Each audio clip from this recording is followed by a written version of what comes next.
പ്രിയ സുജനങ്ങളെ, സാദര നമസ്കാരം. ആചാര്യ ചാണക്യൻ നിശബ്ദത പാലിക്കേണ്ട 10 സന്ദർഭങ്ങളെക്കുറിച്ച് നമ്മളെ പഠിപ്പിക്കുന്നു. 4 സന്ദർഭങ്ങൾ നാം ചിന്തിച്ചു.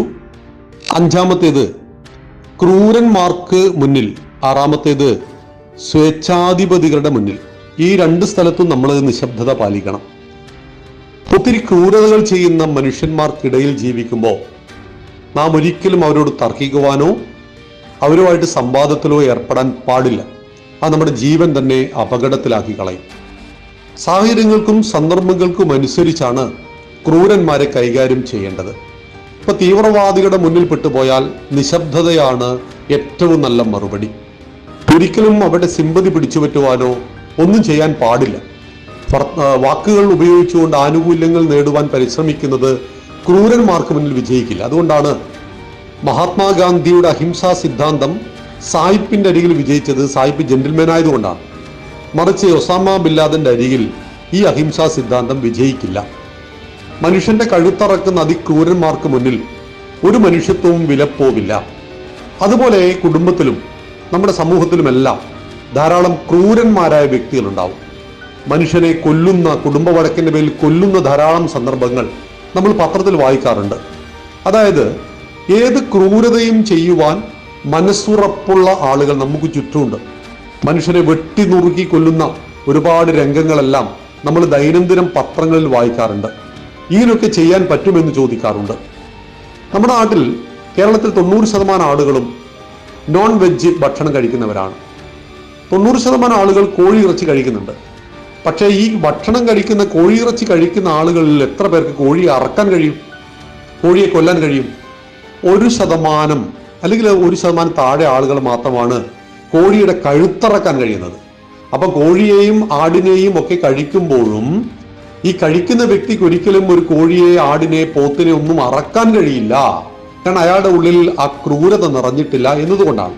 അപ്പൊ ക്രൂരതയുള്ള മനുഷ്യൻ ഏറ്റവും ക്രൂരമായ കർമ്മങ്ങളെ ചെയ്യുന്നതാണ് എന്ന് നാം മനസ്സിലാക്കണം. അവരോട് നിശബ്ദത പാലിക്കണം. അത്തരം സന്ദർഭങ്ങളിൽ നിശബ്ദത പാലിച്ചില്ലെങ്കിൽ അത് നമുക്ക് ഒരുപാട് ദോഷത്തെ ഉണ്ടാക്കും. അതുപോലെയാണ് സ്വേച്ഛാധിപതികളുടെ മുന്നിൽ.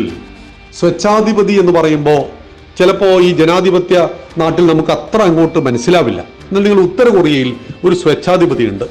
കിം ജോങ് ഹുങ് എന്നാണ് അദ്ദേഹത്തിന്റെ പേര്. അങ്ങനെയാണെന്ന് ഞാൻ മനസ്സിലാക്കിയത്. ഇദ്ദേഹം പറയുന്നു, 21 ടൈപ്പിൽ മാത്രമേ നിങ്ങൾ മുടി വെട്ടാൻ പാടുള്ളൂ. 22ാമത് ടൈപ്പിൽ നിങ്ങൾ മുടി വെട്ടിയാലോ നിങ്ങൾ മുടി വെട്ടാൻ തലയുണ്ടാവില്ല. അതായത് ഒരു സ്റ്റേജിൽ വെച്ചിട്ട് അവിടുത്തെ സൈന്യാധിപനോട്, പ്രായമുള്ള ഒരു സൈന്യാധിപനായിരുന്നു, അയാളോട് ഒന്ന് മയങ്ങിപ്പോയി. പിറ്റേ ദിവസം അയാളെ കൊന്നത് വിമാനവേദ തോക്കുകൾ ഉപയോഗിച്ചിട്ടായിരുന്നു എന്ന് മനസ്സിലാക്കണം. ഇത്തരം സ്വേച്ഛാധിപതികൾക്ക് മുന്നിൽ നിശബ്ദരായി ഭവ്യതയോടുകൂടി ഇരുന്നാൽ നിങ്ങളുടെ ജീവൻ ബാക്കിയുണ്ടാവും എന്ന് നാം മനസ്സിലാക്കണം. അപ്പൊ സ്വേച്ഛാധിപതിയുടെ മുന്നിൽ നിശബ്ദത പാലിക്കണം. ഇത്തരം ആളുകൾ സമാജത്തിൽ നമുക്ക് കാണുവാൻ കഴിയും. ചിലപ്പോൾ കുടുംബത്തെ ഭരിക്കുന്ന സ്വേച്ഛാധിപതികൾ ഉണ്ടാവും. സമ്പത്ത്, അധികാരമെല്ലാം അവരുടെ കയ്യിലാകുമ്പോൾ അവരോട് തർക്കി വന്നാൽ നാം കുടുംബത്തിൽ നിന്ന് പുറത്താവും. അല്ലെങ്കിൽ നമ്മുടെ സാമ്പത്തിക അവസ്ഥ വളരെ മോശമാകും. നമുക്ക് ജീവിതത്തിൽ മറ്റൊരു വഴിയില്ലാത്ത അവസ്ഥ വരുമ്പോൾ പലരും ഗതികേട് കൊണ്ട് ഈ സ്വേച്ഛാധിപതികളെ നിശബ്ദതയോടുകൂടി മനസ്സുകൊണ്ട് അംഗീകരിക്കാതെ, എന്നാൽ അംഗീകരിച്ചതുപോലെ അഭിനയിച്ചുകൊണ്ട് മുന്നോട്ട് പോകുന്നു. നമ്മുടെ ജീവനും ജീവിതവും നിലനിർത്തുവാൻ ഇത്തരം സന്ദർഭങ്ങളിൽ നിശബ്ദത പാലിക്കണമെന്ന് ആചാര്യൻ പറയുന്നു. നമ്മുടെ വ്യക്തിത്വത്തിന് യാതൊരു പ്രസക്തിയുമില്ലാത്ത ആളുകളുടെ മുന്നിൽ നാം പെട്ടുപോകും.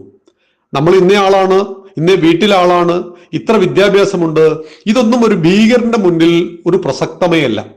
നിങ്ങൾ സ്ത്രീയാണ്, കുട്ടിയാണ്, പ്രായമുള്ള സ്ത്രീയാണ്, ഇതും ഭീകരന്റെ മുന്നിൽ പ്രസക്തമല്ല എന്നറിയണം. ഇപ്പം കലിമ ചൊല്ലാൻ അറിയാത്തതുകൊണ്ട് 26 ആളുകളെ വെടിവെച്ചു കൊന്നു. ഈ കൊല്ലപ്പെട്ട ആളുകൾ ഉന്നത വിദ്യാഭ്യാസമുള്ളവരുണ്ടായിരുന്നു, ഉന്നത കുലജാതരുണ്ടായിരുന്നു. ഞാൻ ഇന്നേ ജാതിയിൽപ്പെട്ടവനാണെന്ന് നാട്ടിൽ സർട്ടിഫിക്കറ്റിലൂടെ അഭിമാനിച്ചിരുന്നു. പക്ഷെ ഇതെല്ലാം തന്നെ വ്യർത്ഥമായി പോയിട്ടുണ്ട്. അതിക്രൂരന്മാരായിട്ടുള്ള സ്വേച്ഛാധിപതികളുടെ മുന്നിൽ ഇതെല്ലാം വ്യർത്ഥമായി പോയിട്ടുണ്ട് എന്ന് നാം മനസ്സിലാക്കണം. അപ്പൊ നമ്മുടെ ഔന്നത്യത്തെ അറിയാത്ത ഒരാൾക്ക് മുന്നിൽ നാം ഒരു മനുഷ്യ ശരീരം മാത്രമാണ്, അല്ലെങ്കിൽ ഒരു സ്ത്രീ ശരീരം മാത്രമാണ്. ഒരു സ്ത്രീ ശരീരത്തെ കാമാർത്തിയുള്ള ഒരു പുരുഷൻ കാണുന്നത് അത് ഉപഭോഗ വസ്തുവായിട്ട് മാത്രമാണ്. അപ്പൊ നിങ്ങൾ കളക്ടർ ആണെങ്കിലും IAS IPS MBBS ആണോ ഒക്കെ ആവുന്നു. പക്ഷെ നിങ്ങൾ ഇത്തരം ട്രാപ്പുകളിൽ പെട്ടുപോയാൽ നിങ്ങളെ ശരീരം മാത്രമായി കാണുന്നു. ഡൽഹിയിൽ മാനഭംഗം ചെയ്യപ്പെട്ട പെൺകുട്ടി ഉന്നത വിദ്യാഭ്യാസം ഉണ്ടായിരുന്നു. പക്ഷെ ആ കുട്ടിയുടെ ഒരു വിദ്യാഭ്യാസവും കുട്ടിയുടെ കുടുംബവും ഒന്നും പരിഗണിക്കപ്പെട്ടില്ല. ആ കുട്ടി ബസ്സിൽ മാനഭംഗം ചെയ്ത് കൊല്ലപ്പെട്ടു എന്ന് നാം മനസ്സിലാക്കിയിട്ടുണ്ട്. അതുപോലെ എത്ര സന്ദർഭങ്ങൾ ലോകത്തെമ്പാടും നടക്കുമ്പോൾ ക്രൂരന്മാർക്ക് മുന്നിലും സ്വേച്ഛാധിപതികൾക്ക് മുന്നിലും നിശബ്ദരായിരിക്കുക. ഈ നിശബ്ദത ഒരു പരിധിവരെ നമുക്ക് സംരക്ഷണം നൽകും എന്ന് പറയുന്നത് എന്തുകൊണ്ടാണ്? ഈ സ്വേച്ഛാധിപതികൾ ഒരിക്കലും ആഗ്രഹിക്കാത്തത്, അവരോട് തർക്കിക്കുന്നത് അവരൊരിക്കലും ഇഷ്ടപ്പെടുന്നില്ല. ആ നിമിഷം തന്നെ നമ്മളെ ചിലപ്പോൾ അവർ കൊന്നുകളഞ്ഞേക്കാം, അല്ലെങ്കിൽ ഉപദ്രവിച്ചേക്കാം. എന്നാൽ സ്വേച്ഛാധി പറയുന്ന വാക്കുകളെ ഓരോന്നും നമ്മൾ നിശബ്ദതയോടെ കേൾക്കുകയാണ് എങ്കിൽ, അയാളുടെ ഉള്ളിൽ എവിടെയെങ്കിലും ചെറിയൊരു കാരുണ്യമുണ്ടെങ്കിൽ അത് നമ്മുടെ ജീവൻ തിരിച്ചു കിട്ടുവാൻ കാരണമായി തീർന്നേക്കാം. അപ്പം ക്രൂരന്മാർക്ക് മുന്നിലും സ്വേച്ഛാധിപതികൾക്ക് മുന്നിലും നിശബ്ദത പാലിക്കണമെന്ന് ആചാര്യ ചാണക്യൻ നമ്മെ പഠിപ്പിക്കുന്നു. നന്ദി, നമസ്കാരം. വന്ദേ മാതരം.